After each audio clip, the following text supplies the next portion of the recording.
Republican gubernatorial candidates will square off in a runoff to decide the GOP representative for governor. Both Brian Kemp and Casey Cagle are focusing on Columbus and the surrounding area to get votes. Tonight, in part one of a two-part series, we hear from the Secretary of State on his plan to help the valley grow.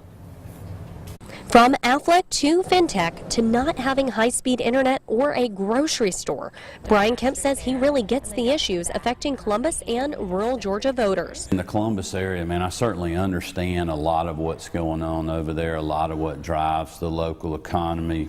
But what does he plan to do about them?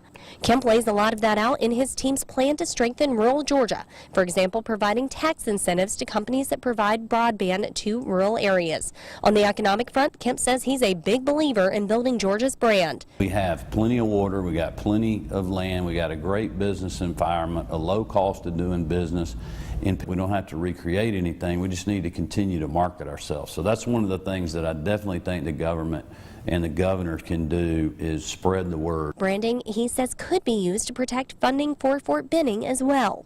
You know, these bases are a good return on investment for the U.S. taxpayers.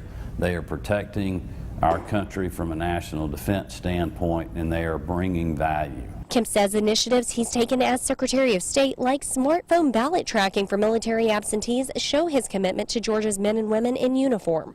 So on statewide issues, were those ads substance or just showmanship? Kemp says he's sticking to his guns, literally. Is there any sort of common sense gun legislation, or is there no place for further legislation within Georgia? Well, I think there's a place for expanding the Second Amendment. Curbing it, I would not be in support of that. Kemp does say that the one thing that may have been a bit overblown was his comments on rounding up quote-unquote criminal aliens. It's so funny about that because the left just went absolutely crazy about that commercial. I'm talking about, you know, dangerous drug-dealing thugs and gangs. But he says, clarifications aside, he's staying with what he said. Yeah, I just said that.